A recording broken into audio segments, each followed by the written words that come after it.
when it was happening to me, I was like, this is not happening.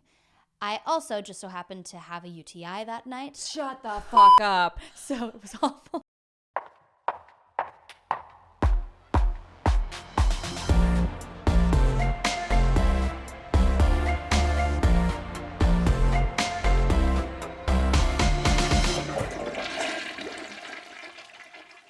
I love the memes where it's like you can just tell it's like an older person and they're doing a post on Facebook or whatever it is, and you can tell where they were going with it. You can tell that they were trying to DM or that they were trying to like text their niece or grandchild or whatever, but they make it like a Facebook post or something. I know. It is the most endearing shit.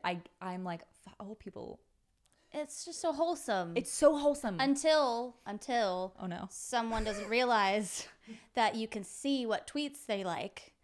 And there's been a couple of people getting caught. Well, there's someone I don't actually know why they're well known, but an older man has liked a lot of porn tweets and got called out for it, and he deactivated his Twitter because he didn't know that people could see. Oh my God, let him live his horny little life, I know. Why can't he like porn? What do you mean he's okay? And maybe he's like a priest or something. I don't know. I don't really know who this person is, but it could be, maybe he's a politician of some sort. I don't know. I could probably look it up real quick, but. Sure. Was it Anthony Weiner? Nope. No. But that's a great example of, yes. Being found out. I want the old man to be happy with his. Yeah. With his sex. Yeah, if it still works, like, that's great. Do you have grandparents? I do. Do you love them? I hate that I went from that to talking about my grandparents, by the way. I'm known for my segues that make you squirm. Yay. Love that. Yes. Love my grandparents. My grandpa he splits his time between Pennsylvania and Florida. And so he's kind of living this like snowbird life, but he is just so lively and fun. And my grandma's actually here in Nashville, which is great. So I get to see her often, and it's lovely. Yeah. What's the personality type of your grandmother? She's particular. Sassy? Okay. A bit sassy, very, very nice and polite around other people. Okay. And then when you get her with just me and like close family, she's very quick to be like, I'm bored. Yes. That kind of thing. Yes. I feel like she's spontaneous, she'll just all of a sudden be like, let's play a game, which I love. We love. Very assertive, knows what she wants, what she likes. Okay. And I feel like I get like my assertiveness from her. Okay, great. Yeah. I love this. What's her name? Jackie. Jackie Cassadee. Jackie Cassadee? Yes, that's my mom's maiden name, Cassadee. That's a movie star name. She could have been a movie star. That's a movie star name. She was in like musicals in school and stuff. Yeah. What? Oh yeah. So this runs in the family. Yeah, she was like more. I don't know if it was like a musical. Actually, I think it might have been a play. She didn't really ever sing, but her mother, my great grandmother, who I never met, apparently played piano and sang all the time. So I never got to hear her, but she was good. I heard. I'm sure. Yeah. It's genetic. Yeah. They say. Yes, they do. So someone has said that, I'm sure.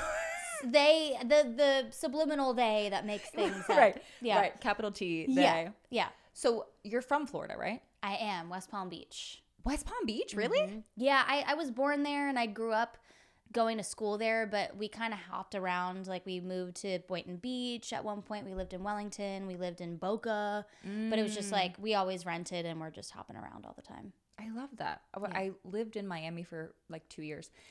Nice. And I know, what a wild experience that was. Yeah, I bet. It was crazy. Yeah. But I went to Delray Beach for a movie for like a month. Have you been to Delray Beach? Yes. I love Delray Beach. Picture perfect little scenic beach town. Great food too. Great food. Well, I was in a movie, so I didn't eat, but oh my God. Yes. I was early 20s in a movie. I was like, I have to be so skinny. There's no way. Yeah. I don't know. Why did we do that? We did it so hard, and then when we like look like normal later on, people are like, "Wow, you packed on some pounds." It's like, no, I'm just like I'm not starving myself. No, I'm eating 3 meals a day. Yeah, drinking water, and I feel good. Yeah. Oh, Sleeping. It's brutal. Mm-hmm. But that's fun. So you spent some time in Delray. I love that. Yeah, it was a wonderful, month or whatever it was. I had a great time. So can I watch the movie? Is it available somewhere? Oh yeah, it's on Amazon Prime. What? It's called Off the Rails. No, they changed the name like it was the first movie I ever did. So they changed the name. Oh, like a million times before it came out. Yes, it took like 6 years for it to come out. Yes, it's. So is it supposed to be set in Delray? Yeah, like the greater Delray, Florida area. But I kind of want to watch it for that too. Obviously to see you, but like I'm probably gonna recognize the places. I'll send you a link. I'll send you a link, girl. Don't you worry. You get the inside scoop. Okay. Okay, so you grew up in Florida. So you bopped around. So how long? Because I stalked you obviously for this. Your childhood. Well, I don't know anything about your childhood. I'd love to know about your childhood, but you were in a band. Oh my God, yes. Kidding? Yes, I absolutely do. That's the one thing I want to know about everyone. But you were in a band in high school, right? Yeah. I was in high school. Was like sort of toward the end, around senior year. Okay. Was when I formed Hey Monday. Oh, okay. Before that, I was playing in like. I would go up and sing with bands that were already formed because I would just be like, I really want to be in a band. And I think at one point I did have my own band, but it was like rotating members all the time because I would just like, I was like 13 and these men in their 20s were like, this girl's not going anywhere. We're going to play with her for like a couple shows, get paid, and then bounce. So people didn't really take it seriously because I was a kid, you know? And sure. I don't know. Jokes on them. They... Losers. I mean, I don't know. Yeah, I guess. But Hey Monday started when I was in my senior year. Okay. So I'm going to project so hard because when I was in high school, I had this fantasy that I was going to join a band full of boys. Yeah. And I would have been joining the band full of boys for the boys, to get the boys. Yeah. But like to get boys or to be in a band with boys? All of the above. Okay, just boys. Just give them to me in any way, shape, or form. I just want them all. I want them in the band. I want them outside of the band. I was not in a band, and so this never happened for me. But I'm curious what the effect. I guess in my brain, I was like, if I'm in a band, then everyone at school is going to be obsessed with me. Right? I'm going to be the cool girl. There's no, it's on paper. You can't fight it. Yeah, I'm in a band. I'm in a band. So I'm curious, what were you like just as a student in high school, being in a band? Do you know, like, because you went to high school, right? I did. I went to a pretty preppy high school. I actually went to this specific high school, Wellington High, because they were known for their cheerleading squad, and I was a cheerleader. Yes, you were. Yeah. Yes, and you were. I got on varsity my freshman year.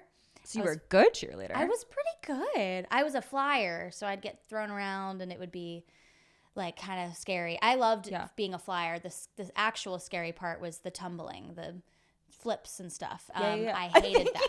Thank you for breaking that down. Sorry. Cassadee, I was a varsity cheerleader from 7th and 8th grade. Wow. Yeah, I didn't want to intimidate you too much. But... I am intimidated. Yeah, call me intimidated. I am. Because getting on the varsity team was like very exciting, but it terrified me because I knew you had to do a back tuck. You had to do all these things. And I was terrified of tumbling. So so I was a cheerleader, but then sophomore year, the summer before sophomore year happened, I met a boy who went to rock shows, and I fell in love, and I really loved the music that I was listening to. At the time, it was like there were these bands, I don't know, like the Rocket Summer and Hello Goodbye, very niche, like pop, but like pop punk, but not like full like hardcore pop punk. Okay. Very pretty and almost dramatic. Ooh. And I loved it so much. I came back to my senior year. I was still a cheerleader, but I had the emo hair with the swoop, super short. I couldn't fit my hair up in a ponytail. So I came back and everyone kind of thought I was like weird. They were like, Understood. oh, what the heck happened to Cassadee? And no one was, I didn't get bullied or anything, but I wasn't the mainstream cool that they thought was cool. Right. And then eventually it was like, okay, I took my senior year online because they had Florida virtual school, and was actually like pursuing music, and went to my senior prom, and they still didn't think it was cool. So I never got the like, never got the thing. We're still hoping for it. Yeah. We're waiting for them to. No one came out of the woodwork like when things started happening. No, I didn't have that thing where it was like people show up to my shows and are like, remember me? It's just it didn't happen. No, I don't. I kind of wanted it to. These are all my fantasies. Why were you even in a band? What the hell? But it was so high school was fun. I was a good student, got good grades. Yeah, I believe that. Yeah. I feel like cheerleaders and being a good student kind of feel correlated to me. I don't know why. Yeah, for the most part, endorphins. for sure. I think that there are some cheerleaders who are so insanely good that sometimes there's like an exception made for them. Like they could be a bad student, but like they have to be on the team because they're so good. Now, the school that you went to was like known for its cheerleading? Yes, but then when I got there, the coach left and we weren't known for that anymore. So no. Yeah, the reason I went was for the cheerleading squad. I had a friend who went and like did all these competitions, and it was like the coolest thing. And when I got there, that was not the case anymore. So you were like, I guess I'll just join a band. Yeah. Well, I remember joining my band or playing music here and there and making that my like full-time thing. And then I remember like going to cheer and mouthing the screaming because I didn't want to hurt my voice. Smart. And then eventually I had to stop cheering because I was like, I can't just be screaming every day when I'm a singer. Or faking it every day. Yeah. Eventually they'll catch on. Oh, yeah. They'll call you out. Like, yeah. Scream. You have to speak words. Yeah. It's a big part of the job. It's very awkward when you don't. Yeah, you got to cheer. Yeah, that's literally cheering involves screaming. Yeah. But what it means. Okay, so you joined this band. Now, was there a boy involved? Well, did we do it for a boy? Oh, okay. We did. Well, there were, like the guys in the band, and then I dated one of them. Oh, great. Yes. So this is my fantasy. Okay, great. Well, I'm so happy about this. It was like one of those things. It was hard to resist, you're making music together. There's hormones, you're in high school. Duh. And it's very sweet, and we got to like go to New York together and make our record and everything. And then we broke up, and then that was not so fun. Yeah, because you're in the band. Because you're in a band. And like in our case, we were traveling the world and already in a stressful situation. It was amazing, but very stressful. Of course. And going through a breakup. So you're writing music to get like all the things that made you fall in love, or the reasons why it's obviously so difficult to be in a band together. Yeah. Like the exact same things. Yeah. Traveling together, experiencing all these blissful things that you now have to experience with someone that's in a different capacity in your life. Exactly. Ooh, it's a big shift. Yeah, it's for a shift. Kid too. Yeah, exactly. Like I didn't have the tools to navigate that. My parents divorced, and that was like, I just felt like I was spiraling and just kind of running around being this open wound and going through a breakup at the same time. It was just like so wild. Makes great music? ? Yeah. I mean, debatable for some people, I'm sure, but I thought what we did was great. Yeah. Yeah. Oh, no, I love the band. I listened to thanks. every song that I think you've ever done. Oh Just my while I was God. getting ready.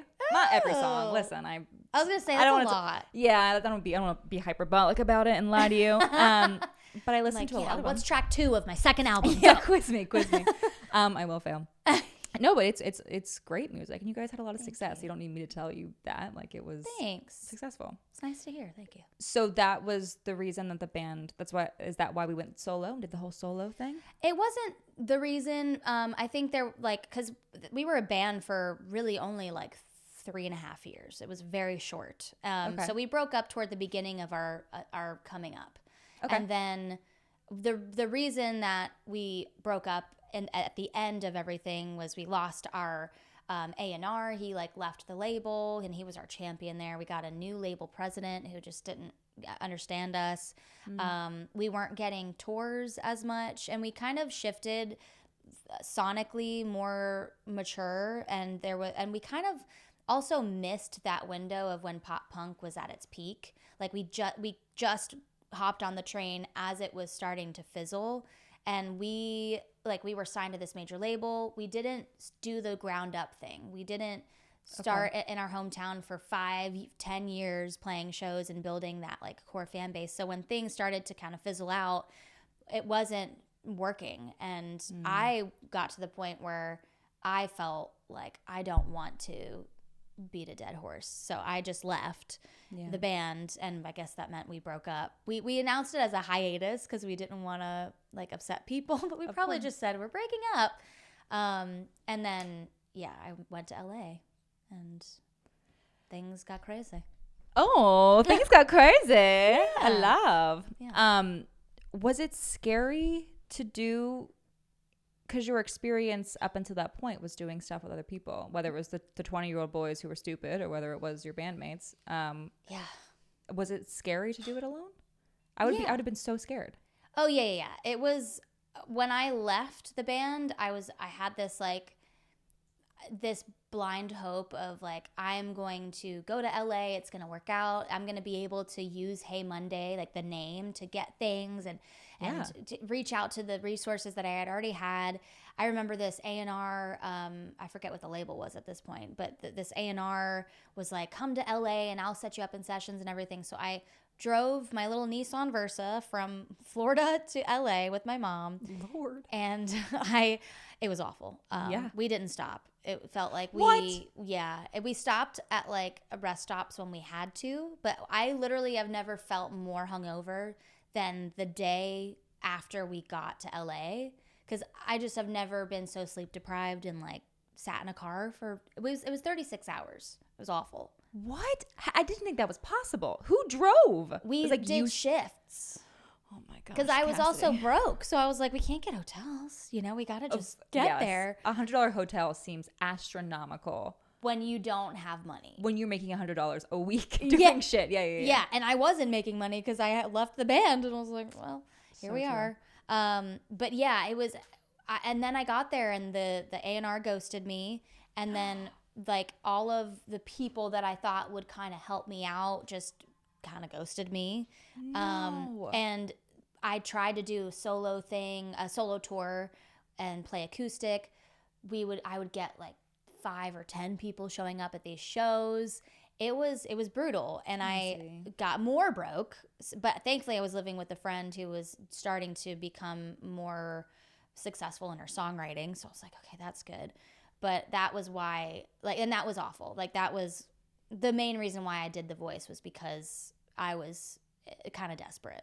You're like, I have nowhere else to go, so reality singing competition, question mark? I mean, obviously it was a fucking phenomenal move. So, but not my first choice, and honestly not ideal, you know, because you got to sign your life away basically doing that show or those shows. So that wasn't. I didn't want to. No. Okay, wait. So I do want to talk about The Voice. Okay. Obviously, when you were out in LA and you were doing the solo, what was the gap between when you moved to LA and when you decided to do The Voice? How much time were we talking here? Only a year. That's fucking long enough. Yeah. that's okay. So did you feel like, because I'll step into your shoes for a second. Yeah. I feel like I've been in much tamer circumstances of that nature, where you have these expectations for something and you go do the thing and the expectations aren't there. And if I don't have the thickest reinforcements of family, friends, loved ones, a boyfriend, like something, it is excruciating. Yeah. Like those moments of rejections, what they are essentially. Yeah.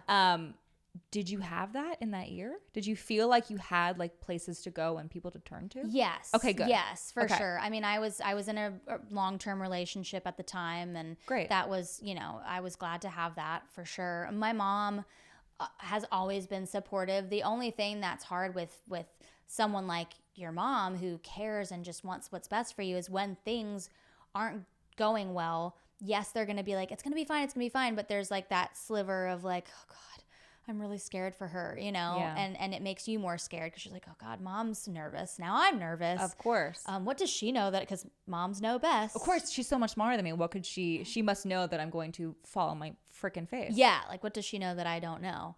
But yeah, the friend that I lived with at the time was, like I said, just so, I mean, she paid the rent for a couple of years and was just like so amazing. And she's still like one of my best friends. So I definitely had people, and that's what got me through it. You know, if I went through that alone, and especially going through that in LA, it's such a lonely place if you don't have people to turn to. Yep. It's so busy. It's so charged. Like all of the events you go to, even just going to a restaurant sometimes, it's just like I can feel everybody wanting something from someone. Yeah, there's desperation in the air, and it's so palpable. Yeah. I mean, you go to Gelson's and you're like, why do I feel like someone's looking for an agent in their cereal aisle? It is so palpable. Oh, I love that brand. I'm a model. And yeah. See that tiger on the cereal box? Yeah. That could be me.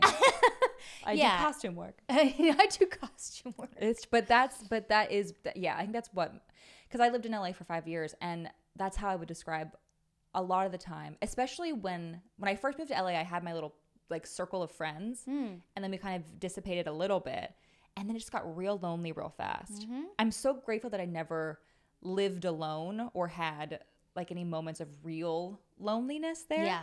But I think just that city kind of creates, I don't know, it's like it pulls out your insecurities somehow. Oh yeah. Yeah. And I've written with people, and just like I know people who live alone there now still, and I'll go and do a writing trip and stuff, and just the experience of living alone and like being a struggling songwriter, struggling artist is not super inspiring.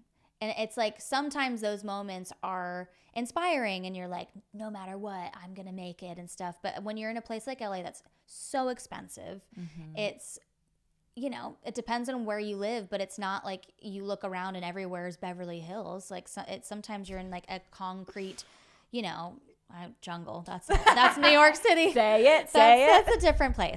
But you know, sometimes people look out their window and they don't see the Hollywood sign to be a constant reminder of what could be. Like it's not all picturesque, and a lot of normal people who make a normal income are barely making ends meet there, and so it's hard to like stay inspired. You know, for sure. I find it fascinating when people can create art.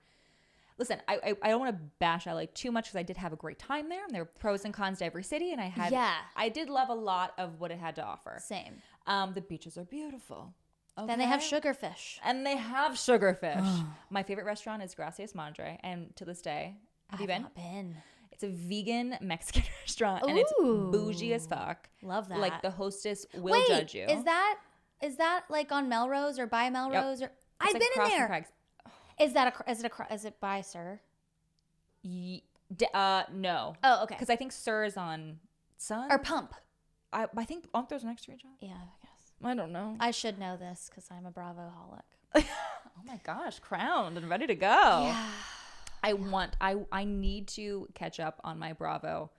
Not even catch up as I need to do something with Bravo because I feel like everyone has all these references that I don't have because I don't watch it. Because you need to watch it, and you full of myself. Please bring on someone so that I can come and sit there. Sure. Yes. And I can just watch, sip the champagne, and just eat it up. Be a weirdo. Yes, but so yes, there's great things about LA. Mm-hmm. It has Sir. It has Pump. Yeah.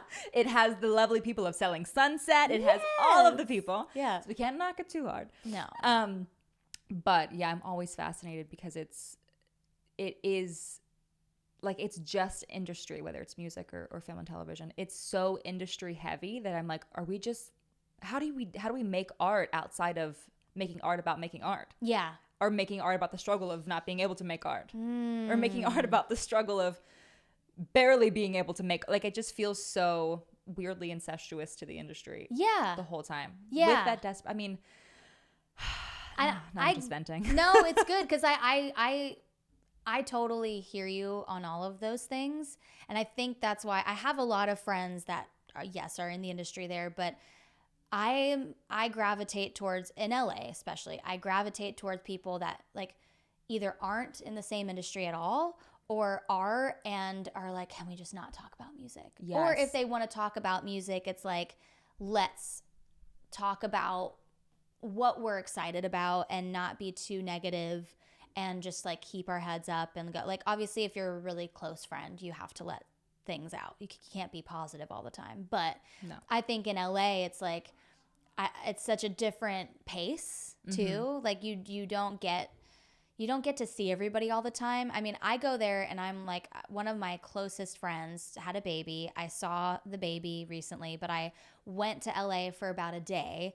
And if it were Nashville, I would have taken like an hour, gone to see the baby, and then gone back to do whatever I had to do. But she lives in Malibu, and it would have taken, like 3.5 business 4 days. Yeah. To get there. A week Yeah. of my time. So that's another thing is it's like when you do see people there, you don't want it to be this big negative like vent sesh. You kind of want to just catch up on your lives. And Yeah. it's a whole different environment. And I moved to Nashville because I was splitting my time at one point between LA and Nashville.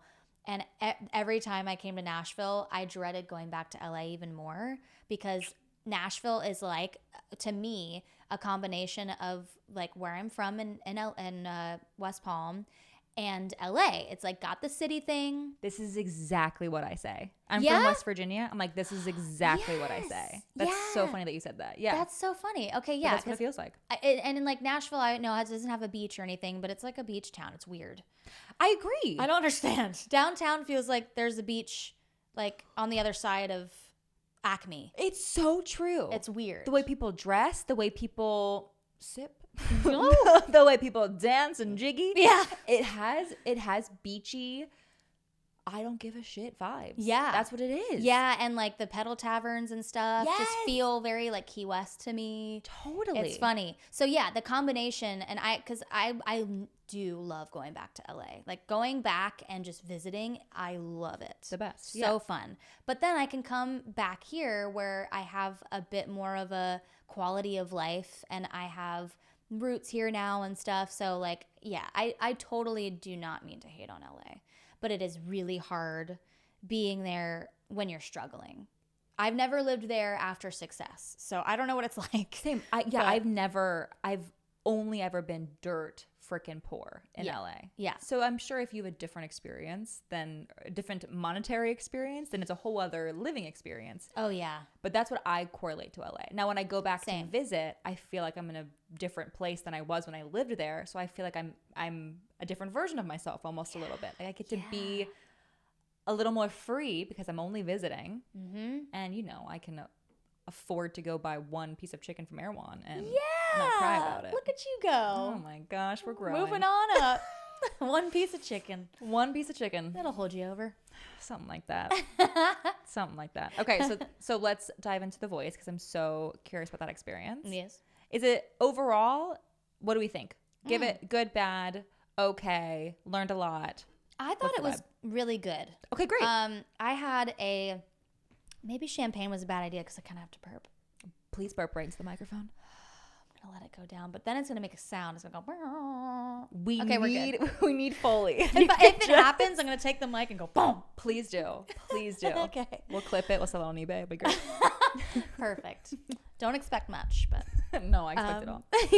I thought it was really good. I don't know if maybe because I've like toured and I've been in the grind and toured in a van and stuff that I felt like I could handle that experience and not, crumble. But they also treat their contestants, but they call us artists. They treat their artists so well. Okay. They have people that are like PAs that are behind the scenes and stuff. It's almost like they have been trained to be counselors as well. They're not certified or anything, and they're definitely not like claiming to be therapists. But anytime I had a hard time, I was so nervous, or I missed my family, or I just felt like I was gonna get voted off or whatever it may be, someone was always there to have a pep talk, and it always helped. So I don't. That's beautiful. Yeah, and I've heard about the other shows. I've heard about people's experiences, and they do sound really brutal and really hard on the artists that are there. And it's almost like, you know, they drum up drama to make it interesting, but the Voice is so not. They don't focus on the drama between the contestants ever.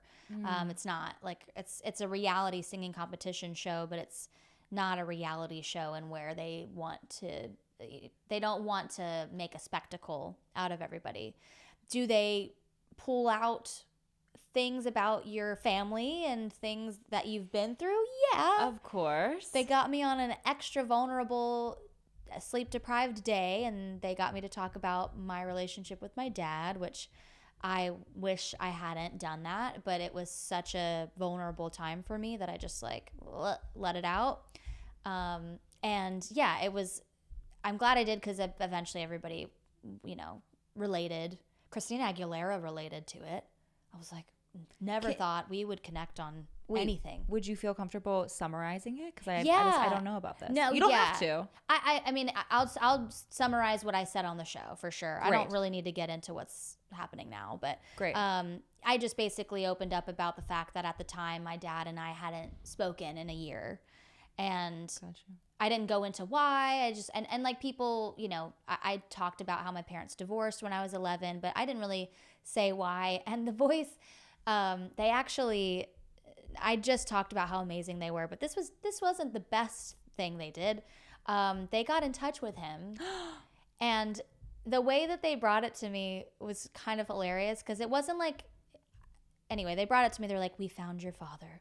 And I was like, I didn't lose my father. He like, wasn't fucking missing, folks. I have his number. Like, we don't talk. And I was like, God. What do you mean? And they're like, we found your father, and we were wondering if during your at-home visit, you would do the reunion with him on camera. Fuck that. I was like, well, no, absolutely not. So it was just, I know that they were trying what they were trying to do. And I genuinely think, obviously there's the component of they want good TV, but I genuinely felt like they saw me open up. They saw America react so strongly to me opening up about my story that they were like, we know like this will help her if she talks about this and this happens on camera and stuff. And they were like trying to help me do better in the competition, which I appreciated it, but I didn't do that. I was like, I'm not, that's weird. I'm not doing that. How old were you?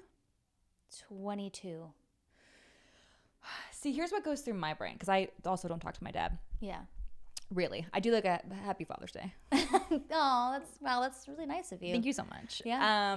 It's big of you. He did donate his sperm. It's the least I could do. Wow. I know. That's nice. We think it's his sperm. We could neither confirm or deny. Who knows? I'm sure there were other people in contention. Oh but my God. So yeah, I think where I would have at 22, I think I would have not been able to grasp personally maybe why I don't talk to my dad in like a psychoanalytical way to be able to like articulate it, especially if it was thrown at me without my knowledge as a surprise. Yeah. And I think what I would be, because when I tell people who I'm not necessarily close with, or we aren't able to have like a deep conversation, that I don't really have a relationship with my father, mm-hmm. I can feel sometimes that there are people who are like, oh, like it's your father. Like you should talk to him. Like you never know how, like if he dies tomorrow, like you don't want to. I'm like, he's not gonna die. He's gonna live for fucking forever because he doesn't have any empathy. So he's gonna live forever. It's fine. He saves all that energy that you put out for empathy, and it just goes right back into himself. Exactly. Yeah. He'll be fine. Mm-hmm. But I think that would have been. I can feel that from people, even if they don't say it. I can sometimes feel it from people. Absolutely. I have the same thing. Yeah. Was that a narrative? Did you was there like a wind of that narrative ever? Because it's out there in the world, kind of against your will. True. I didn't ever get that. Maybe at the time it was. I mean, it was such intense, overwhelming experience as far as just the amount of like comments and messages coming at me on socials and just in general, that I didn't really ever get to see that. And I'm sure that happened a lot. I didn't feel that from the production. Good. Okay. I do definitely feel that in general from anyone I talk to about it. I mean, not anyone, like close friends get it, and my boyfriend obviously, but yeah, I've gotten that from people. And I always think it's really interesting, especially people who have had a father who has done and said terrible things and puts up with them and like still pursues a relationship with them and complains and has a terrible time having them a part of their lives. And it's like, you don't have to do that. You don't have to put yourself through that, you know? So it's like, I get that you're trying to give me advice because you're doing that yourself, but like, look at you, you know, you're not enjoying it. You may be telling me to do it because then you can defend, this is what we all should be doing. This is why I'm so miserable, because this is what we have to do. It's what we're supposed to do. Yeah. And you who have set a boundary for yourself, a reminder that another option is possible. And that's so triggering for people. Oh yeah. Yeah. Cause like that's hard to do. It's harder to so hard do that than to just be like, you know what? It's easier. It's my blood. So I'll just take it. It's like, no, you don't have to do that. And I've been through a lot of therapy over the years too. So like, I feel like that helps me be able to set those boundaries and do that stuff. So of course. Yeah. The one last thing that again, just trying to relate and also project. I love a good projection. Bring it. I feel like the only time I have a little bit of a kerfuffle with my emotions is when I'm talking to someone whose parents have passed away. Mm-hmm. Do you feel this? So I actually have a very like direct line to, like my boyfriend's mom passed a few years ago. Okay. And never once has he made me feel like that. Oh, we love him. I know. We love him. And I don't think snaps. I don't actually think I don't think I've thought of that even. Great. Because it's just such a different experience from what he had with his mom and what I've had with my dad, that it's just, you can't even compare it, you know? Yeah. But yeah, like I have people done that to you? Have people been like, no. Oh, you just feel it? I feel it. Yeah. I feel uncomfortable saying, if someone's parent has passed away, I feel really uncomfortable being like, I have chosen to not have a relationship with someone that I could have a relationship with that you don't have the option to. Yeah. I think that's where it's my own shit. I don't think anyone's ever really made me feel that way. I gotcha. But I feel pretty like good about my decisions with my boundaries with both my parents. Yeah. But it is only in those specific circumstances where I'm like, should I go text them real quick so that I don't feel like I'm disrespecting this person almost in their experience? Yeah, that's interesting. I mean, I feel like it depends, because some people who have lost a parent had an amazing relationship, and some people had one similar to what you and I are talking about. And I think, you know, that context is really important. I think if you're talking to a really close friend, you should be able to talk about your struggle and how hard that is, even if they've lost a parent. Yeah. And I would think even if there was some sort of like, man, I wish my parent was still here. I don't think that they actually feel like, how dare she vent to me about, because they're your friend. They want you to. Of course. So, hopefully. Yeah. And if not, maybe not the best friend. Totally. Maybe not someone that you should spend too much energy being friends with. Yeah. And like, if a friend talks to me about how amazing their father is and how much they love their father and everything, I'm not like, how dare she? True. You know? That's so true. Yeah. It's a different thing. But like, I think if you're a good person and you have empathy, you are able to hear someone else's experience and not like insert yourself every time. So I don't know. I would try and let that go. Thanks, girl. Yeah. We're working on stuff, you know. Always. But just a work in progress over here. Oh, that's so cute. Oh my God, stop it. Thank you. Thank you. Hashtag. Okay, so The Voice. Yes. so we had the father thing. We had okay. So I watched your audition because I've actually never seen The Voice besides like maybe clips here and there. Yeah. So I went and I watched your audition. You got all 4 chairs. This is not new news. I think everyone knows this. That's fucking insane. What was going through? This feels like such a radio question. What was going through your head? But I am so curious. You had to have been so nervous. It was so nerve-wracking. Okay, so you were nervous. Oh yeah, because like they try to warn you and they try to tell you what to expect, and they say there's not going to be an applause. No one's going to intro you. You're going to walk up on that stage, and then the song's going to start, and you're going to look at the backs of the heads of these celebrities. And I was like, I got up there, and I actually thought, wow, looking at the backs of their heads is more nerve-wracking than probably looking into their faces and into their eyes and being able to like connect, because it was just like, that's fucking CeeLo and that's Christina Aguilera. Yeah. You know, and so I went up there. I remember I had this big dumb ring on, and I like put my hand on the railing to walk up, and it was like, tink. I'm like, shit. Off to a bad start. Yes. And I got up there, and I started, and I hate my audition, actually. Why? I was so nervous, and I think I sounded like not good. Oh I don't even know so how I funny. got 4 chairs. I don't understand why they turned, but I just felt like I was so nervous that I could hear it in my voice. I could see it in my like body language. But going through my head, so like when the first, I think it was 3 that turned around right away, pretty much.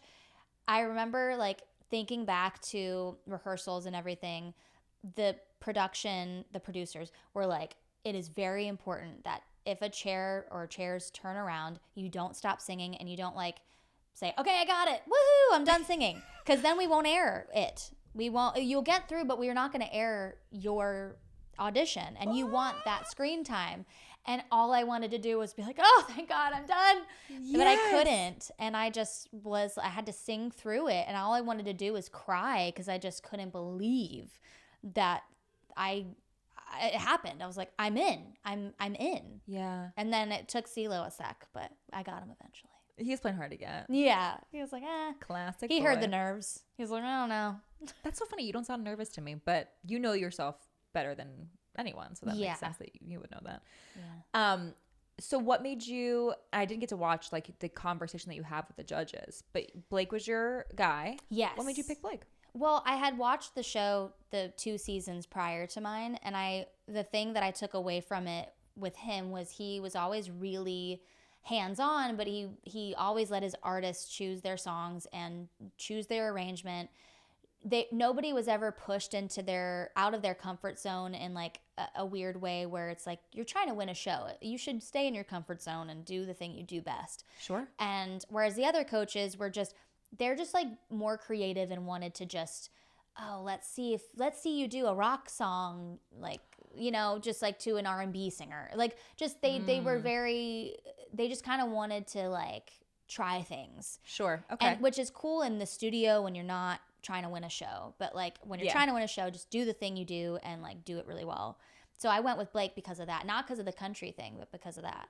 That's so interesting. It's almost like Blake was like the other artists were thinking like artists, right? Like how can we make this fun? How can we make this different? How can we make your cover different from last week or whatever? And Blake was like, we're building a career here. Yeah. So what's the best for your career and your longevity? Yeah. So smart. Yeah. And it was exactly how I expected. It was great. And he was very, like I said, hands-on and would be very communicative. And they gave us like voice emails so we could communicate and like bounce ideas back and forth and stuff, which was so great. Cause like if I was like on the fence about a cover, I would just email him and ask him and he'd be like, do that one. That would be good.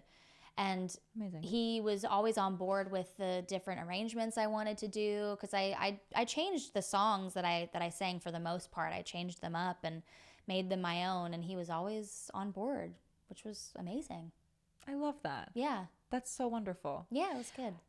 Had you okay. Oh no. Because I really want to ask. Ask away. And I said I was done. Did it feel paternal in any way? Did it feel like it filled that bucket at all? Yeah. Okay. Blake definitely was like a paternal vibe. And Okay. through all of that, talking about my dad and everything, he was incredibly supportive and was there for me and would check in and everything like that. So, and he continued to be even after the show. He was always, you know, checking in and being that sort of male figure in my life. And thankfully I have them in my life. But it was like a nice new addition. I was like, oh, he's like more like an uncle. Sure, but sure, it was sure. great. Yeah. It was like very, very sweet and very paternal for sure. I love that. Yeah. The more you can find those paternal, like good older men and good older women, like maternal and paternal figures in your life that can kind of remind you that they exist. Yeah. They're out there. They're out there. Yeah, yeah. The better. Yeah. It's nice. It's really beautiful. Okay, for so sure. Spoiler alert, however many years later, you won. Yeah.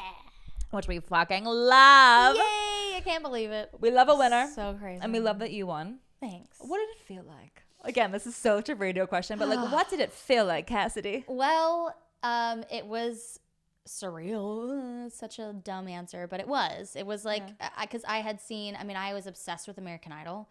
I watched the first season with Kelly Clarkson from day one, and with the confetti flying and everything. I was like, when it was happening to me, I was like, this is not happening.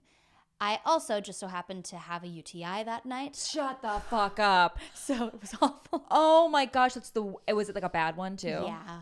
They're the worst. It was like a stress one too. Out of nowhere. Wasn't from anything. It wasn't even a thong induced. No. I don't think. Little run. Oh. I mean, maybe. I didn't think about that. Well, who knows? But they sometimes just pop in and out. You never know. I literally think it was a lack of sleep, stress, probably not enough water, because like you also don't want to drink too much water because like you're on camera so much that you just don't want to be like, sorry, I gotta go. Sorry, I gotta go. But anyway, that wasn't a great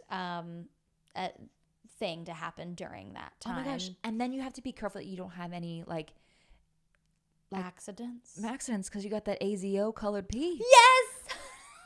So true. Can you imagine the headlines? So true. Bright orange urine just like flowing. She's an alien. Exactly. Oh my gosh, I would be so in my head. Yeah, the euphoria would be so overcome. It was hard, and then it was like I won, and then I had to get on a flight. This sounds so ungrateful. I'm very grateful, but this was like the reality of it. Of course. I got on a plane at like 4 a.m.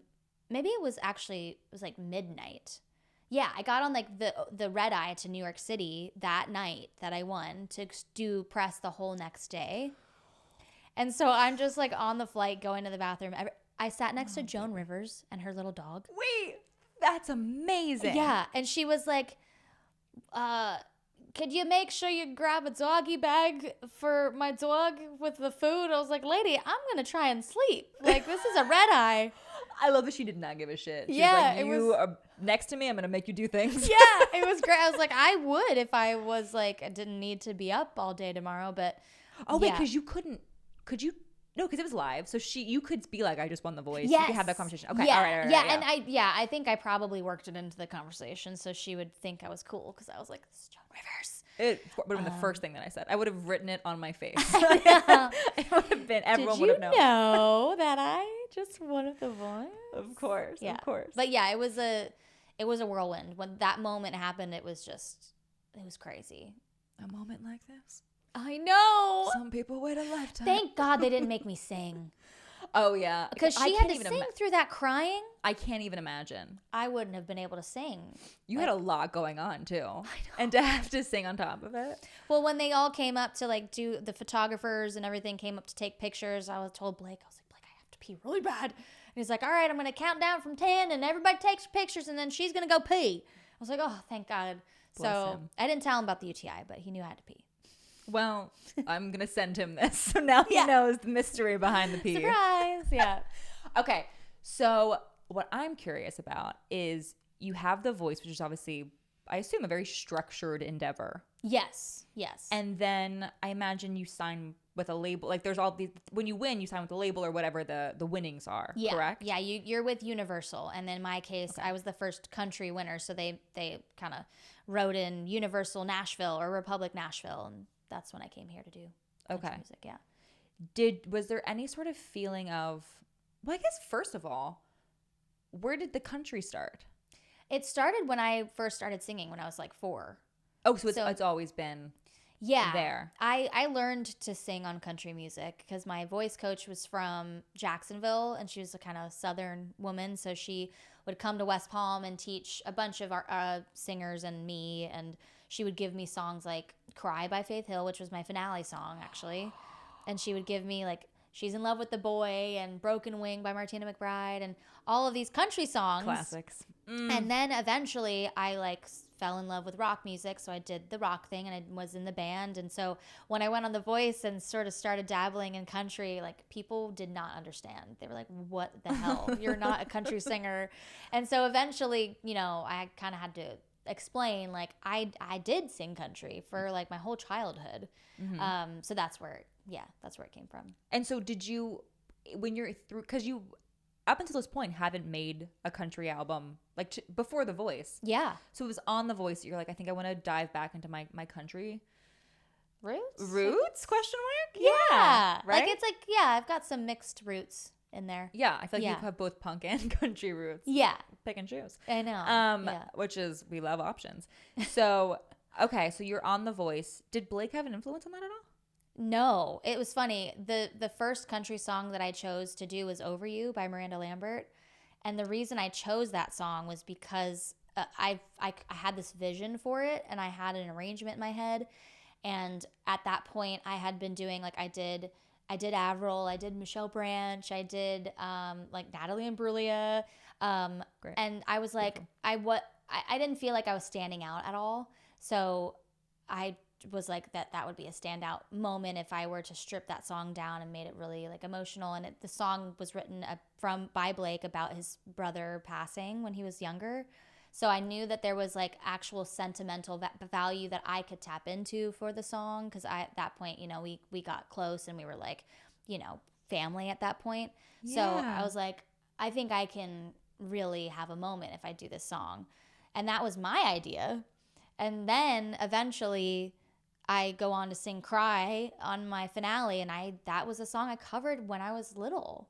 So wild. It was just kind of, country songs have a tendency to, I don't know, I feel like you can tell a story and you can get these emotions across, which is always helpful on a competition show because people like want to feel something.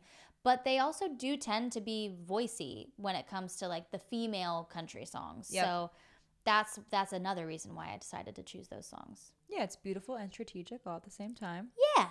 We love the combo. So. Yeah. We love the combo.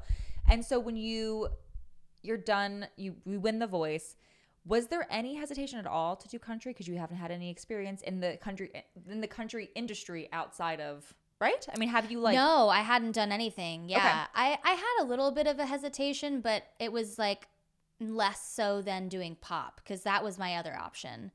Okay. And pop at the time was in an interesting place because Gangnam Style was number one, and there's a few interesting things that were happening. I can't name anything else other than that, honestly, because that was like that's enough interesting. Yeah. And then country music was having this really cool moment with Florida Georgia Line blowing up and Taylor kind of going pop, and the band Perry was crossing over into pop with If I Die Young. It just felt, and these were all people on the label I was going to be signed to. So I was like, I'm going to Nashville. That's like a moment that they're having there. So it did cross my mind, like, are they going to not believe I'm country? You know, like what's it going to be like? And to my pleasant surprise, I was welcomed with open arms. I think songwriters wanted to write with me because it was like the current winner of The Voice, like there's already such a platform there, and that they could kind of, if they got a single, like that would be a great get. Okay. And I was just like, I cannot believe these people are writing with me. It was so crazy, but it was great. Turned out to be kind of amazing. Yeah, and I feel like we had this conversation with Lola on a previous episode because she's from New York and she does country, and Yeah. we were talking about like, are people going to accept, speaking from her, are people going to accept me in this industry as a country artist being from New York and blah blah blah blah blah. And it is because I do feel like country music is maybe the only genre that feels like location specific. Yeah. And so yeah, I feel like, I mean, you're from Florida. Florida's as south as it kind of gets. I know, so right? So you're good there. South. At least you have that. And then you had, you know, your stuff planted and you fucking crushed those songs in The Voice. So no one could argue that you didn't have the voice or the talent to do the country music. Yeah. I would have been scared, but I'm happy that you weren't. Yeah. I mean, there was like that hesitation for sure. But yeah. I definitely, like when I was splitting my time after the show between New York and Nashville, LA and Nashville, pardon me. I'm like, that concrete jungle keeps sneaking back. It's coming in for you. Between LA and Nashville, I would still get the question like, so where are you based? And I'd be like, between LA and Nashville. And they'd be like, okay. And then eventually. What would they want you to say, Nashville? Yes.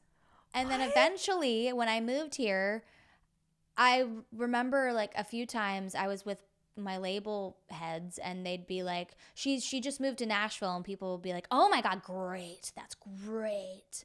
I was like, what's the difference? Like, I came here all the time, and I'd go back to LA to live my life there, and then I'd come here and do work and do the thing.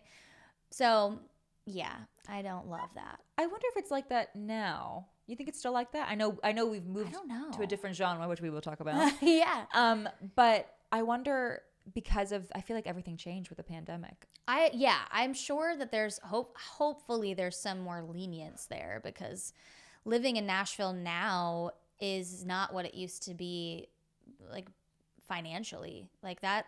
Oh, girl. Nashville is like almost on the same level as in LA, where it's hard to be a struggling artist here. And it always was, but I think it's worse now. So I hope that they're more lenient and people can live, you know, with their parents until they have enough money to, you know, come here. Yeah. Just ride high in that basement for as long as you can. Yeah. Yeah. Just a quick vent sesh that was like, I was like, oh, great. I'll live in Nashville. There were several reasons why I stayed here. Yeah. But one of the reasons was like, oh my God, I can buy a house here. And that's going to be a very long down the road option in LA. Yeah. And it feels very, I feel like it's a similar vibe. It's like, okay, you can buy a house, but you're definitely not going to get a great deal. No. Or you could buy a house, like in LA, you could buy a house in like in the middle of nowhere, and like, you know, a million miles outside in the valley, and it was reasonable, but you'd have to drive 45 minutes to go to Gracias Madre. Yeah, as we talked about. There it is. And I feel like you can do that here in Nashville, maybe a little bit closer if you get a place in like Hermitage or whatever. Maybe it's a little bit closer. Yeah, but yeah, I don't know. I have been talking to people about buying a house, so I'm very much in that mindset, and just actually realizing how expensive Nashville has become. Yeah, and it's sad because of like, obviously it's growing so much, and I hate seeing people put out of their neighborhoods and the gentrification and like all of that. It's hard to see. So I see these like prices skyrocketing and the market going crazy, and I just know that just means like more people are not able to stay where they are living. But you know, I think it's gonna get better. Who knows? Eventually? Who knows? I'm not a real estate agent, so I don't know what I'm talking about. Yeah. I know nothing about rocket science, so I'm not a scientist. I'm not a scientist. Support women in STEM, not one of them. Yeah. I don't know. We'll see. But I feel like I keep saying pros and cons, but we're also like, you get good restaurants, you get cool like shows and cool things coming like with a bigger city. So everyone's stopping here on tour now, that's which nice. is great. That is nice. Except when you get stuck in the traffic at Nissan. Of course. Yes. Well, again, pros and cons. Yeah. Circle on back. Okay. So I want to talk about obviously the new stuff. I wanted to briefly talk about, and we can totally cut this. I wanted to briefly talk about this tweet thing that occurred. But not even like the politics of it. Okay. Because I feel like we're just going to be yelling into an echo chamber with our stuff anyways. Yeah. My question is, I feel like, how do I articulate this? I feel like we are in a place and if you don't know what we're talking about, just Google it. I feel like we're in a place in society where people can get a platform very quickly. Yeah.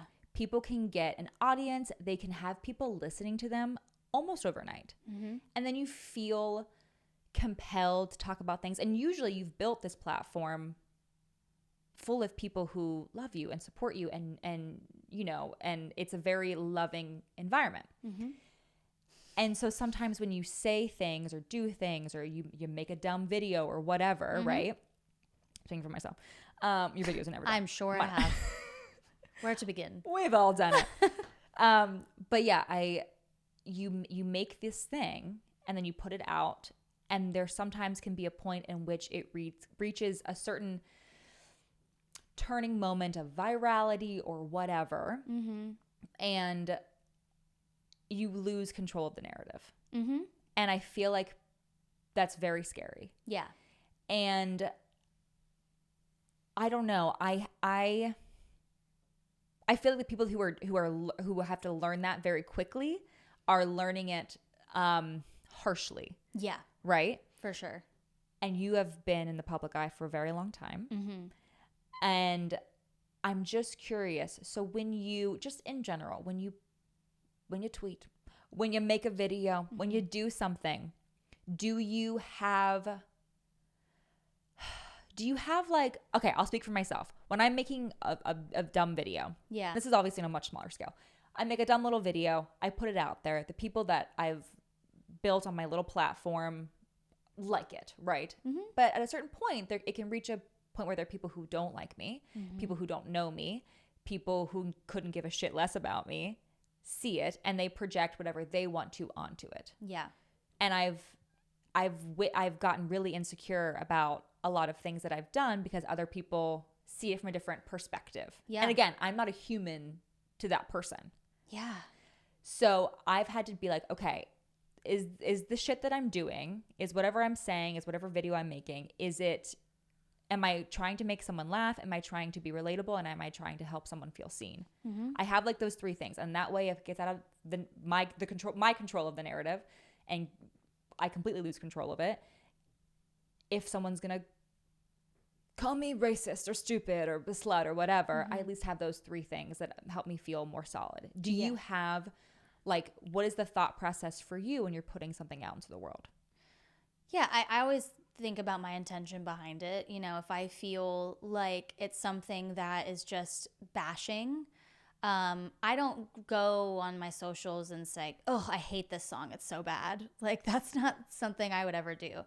But in I guess the case that you're talking about, if I see something being said that I feel is harmful to a community that I care about, that I feel, I don't know, almost protective over, and not in like a white savior way, but like people like me talking about what is okay to say and what is not okay to say about a marginalized community is helpful. I'll say something. Yeah. And a lot of times it's better to just amplify the voices from that community because they know what they're talking about way more than I do. Sure. But sometimes can't help myself.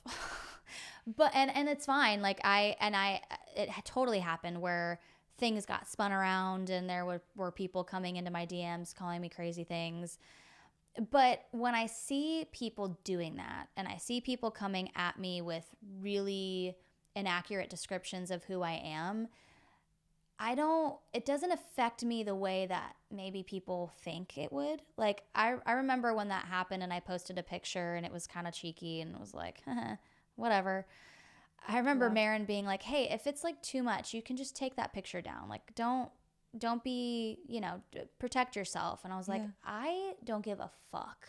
Oh my if people want to come to my page and call me things because I'm sticking up for a community that I care about, I don't want them at my shows anyway. I don't want them around me. Like, fuck yeah. It's all, if you don't want to learn and like, maybe take accountability and be like, wow, thank you. I didn't realize that meant that. I didn't realize that was offensive or whatever. I've had those moments because I've since 2020, I've done a lot of educating myself and unlearning and everything. I've had moments where I've had to be like, wow, I'm really sorry. Thank you for telling me that was insensitive or that wasn't the right thing to say. Because I don't want to offend anyone. I want to be a nice person to people. Mm-hmm. So I think when you get things back on socials that you like, it just doesn't hold any merit for me. It's like, well, I'm not that, so you can go away. I don't care. I don't know. No, I love that. If like a friend was like, I'm really disappointed in you, that was terrible, I'd be like, oh my God, like tell me what I did. Like, let's talk it through. What, you know? Yeah. But I don't know you. Like, you're just calling me a mean name. And do you ever, whenever someone says something truly vicious, I sometimes go to like, okay, what kind of place would I have to be in my life, in my emotions, in my brain to just unabashedly say that to a human being? I know. Like, I'd have to be in a really low fucking miserable place. I know. To just say that to someone. Yeah. Yeah. And it's like, you can feel that. And when they say it, and then you go to their, like, cause I have time sometimes. And we got all the time. I'll look at their bio and they're like, Jesus first. And, of course. And they'll say a Bible verse or whatever. And like, I have family members that are religious. I'm not knocking it. I'm just saying, I love seeing that, and then like seeing a terrible thing in my comment section from that person. And it's true. They have to be in a place in their lives where they're so full of anger and they can't take it out on whoever's making them angry. So they take it out on us. And it's like, whoa, I'll take it. It's all good. Let it out. I know at a certain point you're kind of like, okay, give it to me because I can handle it right now. Yeah. It's if you have to give it to someone, I'd rather you give it to me than like some 14-year-old who's just like trying to dance on TikTok or something. Like if you have to put it out there, sure. I think I can handle this for a little bit. Yeah. Yeah. And that's why I don't feel like I don't go on social media calling people out all the time. Like that's not a regular occurrence for me. I will amplify like, oh, this thing happened and it's not a good thing for trans people or whatever. Like I won't be like, this person said something and it's terrible. Like I've literally done that maybe twice ever. But like I say things and I stick up for things because not only because like I care, but I can handle the backlash and the pushback. I can. And I was 18 and I would go on these blogs and people would call me like a chipmunk because of my voice, and like people would say crazy things. There was this like grown man at this site called absolutepunk.net who would like write terrible things about me when I was in Hey Monday. So this is like a movie. It's so specific. I remember it. I remember the journal list, but I'm not going to say who it is. Oh my gosh. Yeah. So from a young age, I was just getting these like very mean things being said about me without me saying a word about anything. Yeah. So it's like, I'm fine. People are going to hate. It's like the people are going to hate on you. Might as well stand up for the people you love in the meantime. Exactly. Kind of a vibe. Yeah. Yeah. And I think also perspective is really helpful. Not to be whatever, but it's like you have a few people that hate you on the internet. We're not being murdered. You know what I mean? Yeah. You know what I mean? Like they're the people that I feel like when you stand up for a certain group of people, mm-hmm. The perspective of, no, I'm standing up for these people because they're literally being murdered. So if you want to call me a dumb, ugly whore on the internet, it's whatever. Dumb, ugly whore. I feel like people do not call you that, do they? Oh, I'm sure there are a wide array. You're not of people. dumb or ugly. I am definitely a whore. So thank you so much. You're welcome. All I care about is not being dumb and ugly. So, okay. Before we move on, is there anything that actually does affect you? Like a comment that you're like, oh, fuck. Oh, there was something the other day that I was like, oh, I hate that. Someone was like visibly just like very angry that it's 10 years later that I went on The Voice because I had a following already. And I actually like it. I sat with it for a couple of days because I was like, oh, why does this bother me so much? And I realized it's because I never really like explained it just on my socials ever. I've talked about it in interviews, but like, you know, someone clicking through and reading an interview when they don't like me already is pretty rare. So I just posted like the reason I auditioned for The Voice, and it was, you know, super brief, but like I felt like laid it all out there. And the only reason I posted it was because that video bothered me so much. This video on TikTok. And I didn't stitch the person. I didn't like say there's this girl who did this thing. Like it was very like, you know, I've gotten asked this question over the years and I just want to clear it up. And obviously like the whole comment section was so sweet and so supportive and like, you know, I don't care why you did it. I'm glad you did it, you know. But that one person got in there and I was like, oh, it's the times where you just like, I was sort of being accused of not caring about other people getting the opportunity to be seen and heard. And that hurt my feelings because I would never take away an opportunity from someone like knowingly. No. And I felt like that was like the desperate decision. I didn't do it because I was like, I'm going to win and I'm going to beat all of you because I have billions of fans. Like I don't even know how, like maybe like 50,000 like Twitter followers at that point. I don't even know. But it wasn't like, we weren't like a Paramore. We were small. So that bothered me and I made a video. I think I always say, again, call me a dumb, ugly whore. I really don't care. It's when you question my character. Those are the hard ones. What do they say? Hear. Like, what's one for you? It's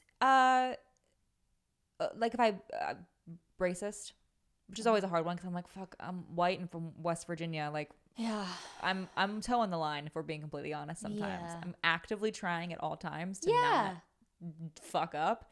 Sure, but I think there's a little bit of like, I'm working on this. And so you're calling me out on something that I'm working on. Or, I don't know, like she has, you know, fatherless, what's the thing? She's daddy issues, but it's more like she has, like fatherless vibes or fatherless personality or whatever. And I'm like, no, you're not wrong.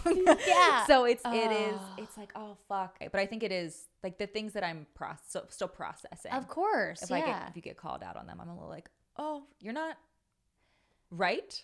Yes. But it's hard for me to say with 100% certainty that you are 100% wrong. Yeah. And those are the ones that I'm like, okay, how do I be better? How do I do something to kind of be better in this specific thing, whatever it may be, which sounds like is what you kind of the thought process you went through. You're like, okay, let me recalibrate and make sure that I guess your character is the specific part of your character is known.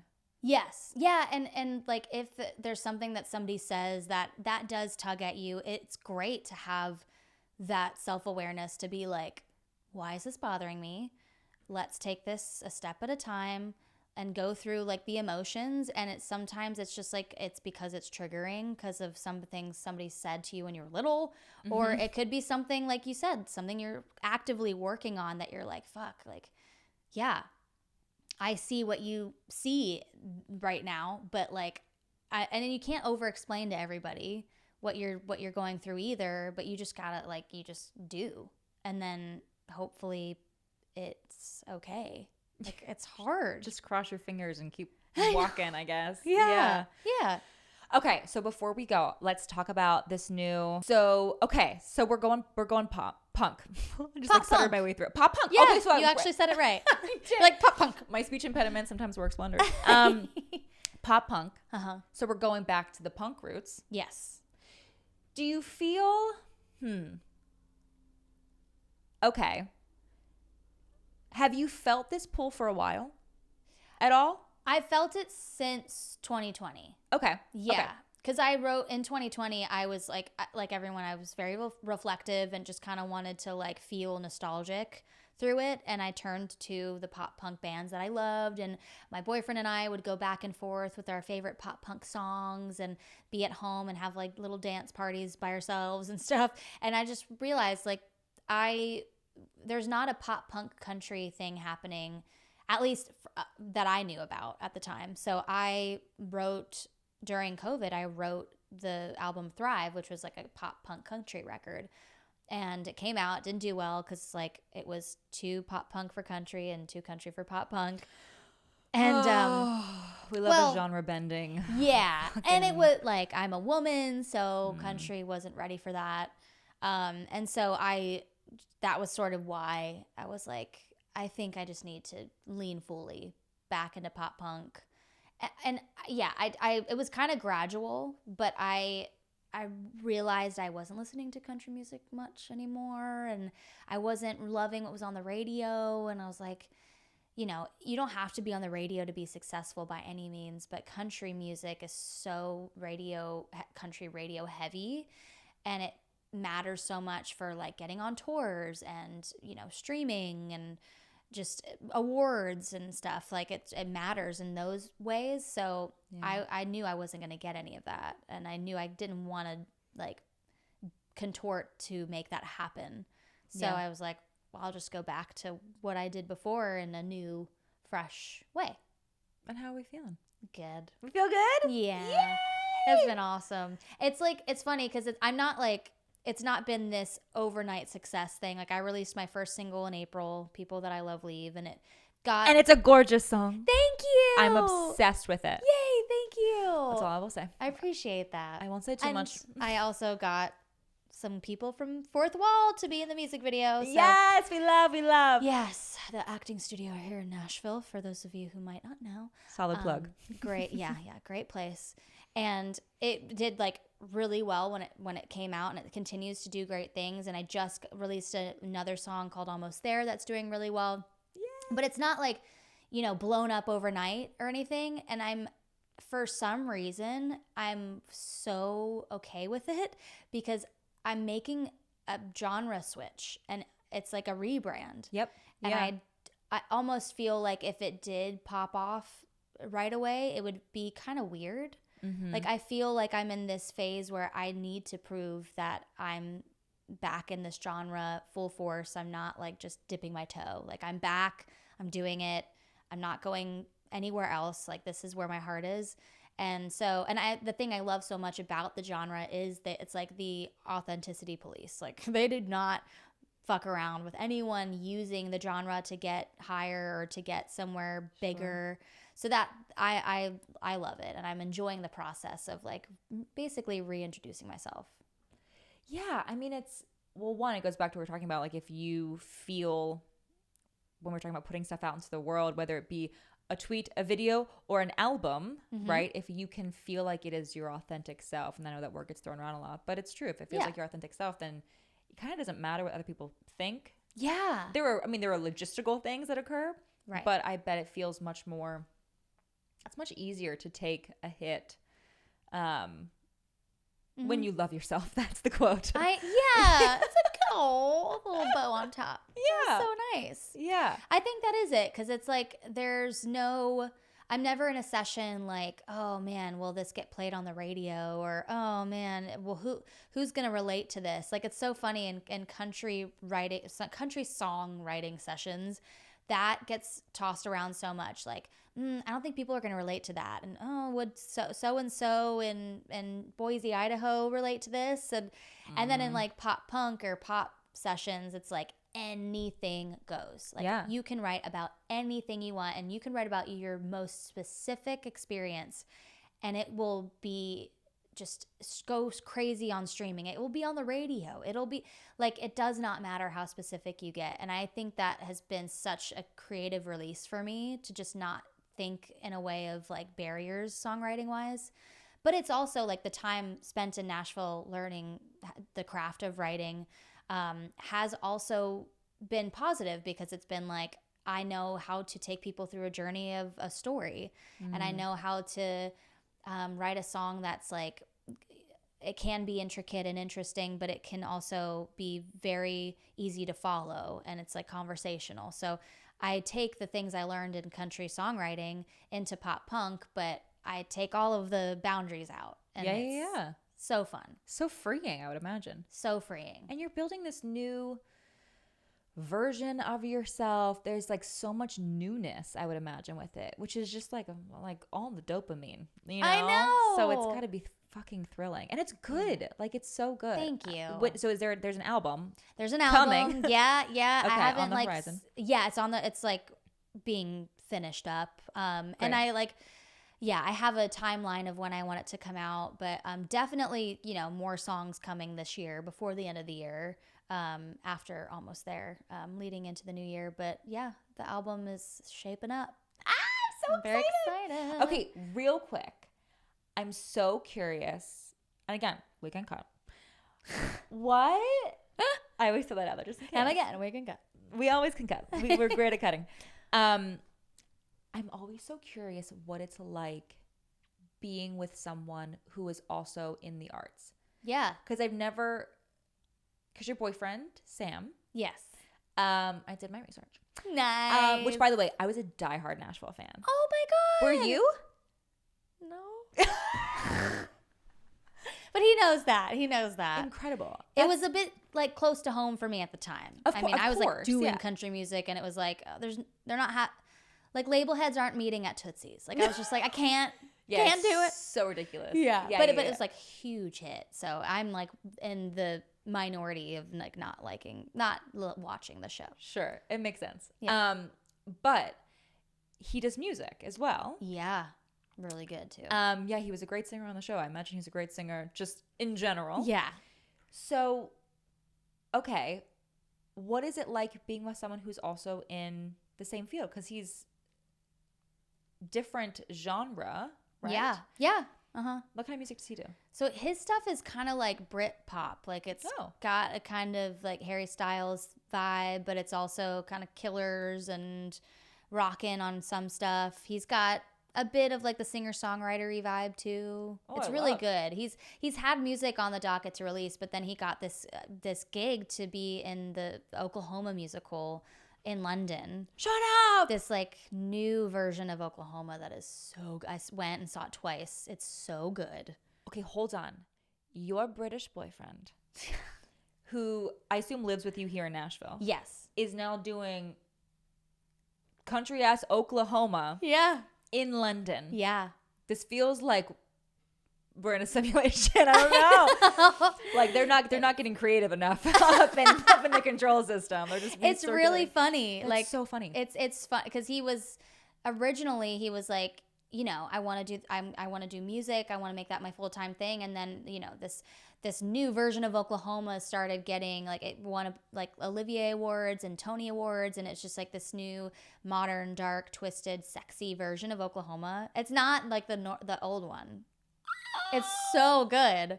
I'm not even just saying that because Sam's in it. It's like the reviews are crazy. It's amazing. But he's had to put his music on the back burner because of that. But it's ready. Like it's good. Fuck yeah. Yeah. So just real quick, one pro, one con. I'm just curious of being with someone who also does the same art. Yeah. I mean, the pro is the understanding of us being in the same kind of world. And like, if we can't talk all the time or if we're busy, we understand. And if we are struggling and going through kind of a lull and we're feeling uninspired or we're upset things aren't going well, we understand. And then the con is like sometimes we're in the same like hectic, chaotic time in our careers, and we have to be really intentional with carving out the like being there for each other time. Because if we're both going through at the same time, sometimes it's like we don't want to hear the other person's craziness right now. We want to vent about our own, but we're like, that's a con, but we work it out and we have a good dynamic with that. That's really in a relationship. You have to like, you're always going to have issues, and you have to kind of like, I don't know, go back and forth as to who gets to be the one with the issues for that day. Yeah. No, it's true. Yeah. It's true. Like if I know that this can wait, he's going through something, I'm going to help out. I'm going to be there. And then I know that like that thing I have right over here has to come back when he's prepared to be there for me. Yeah. So it's like neither of us are ever like the one that's there for the other person all the time. We put our shit to the side all the time. It's like it's whatever it's called, the match, the tag, the WWE thing. Tag. Oh, like tap in, tap out. Yeah, vibe. Yep. That thing. Tag match. I'm at. Just a couple of girls talking about wrestling. I don't know why I brought WWE into the conversation, but why not? so sorry. Let's just tap into every market. I did love that growing up. Did you really? Oh, Shawn Michaels was my crush. I don't know who that is, but he sounds hot as shit. Heartbreak Kid he was a good one. I'm gonna Google him. Yeah, he sounds beautiful.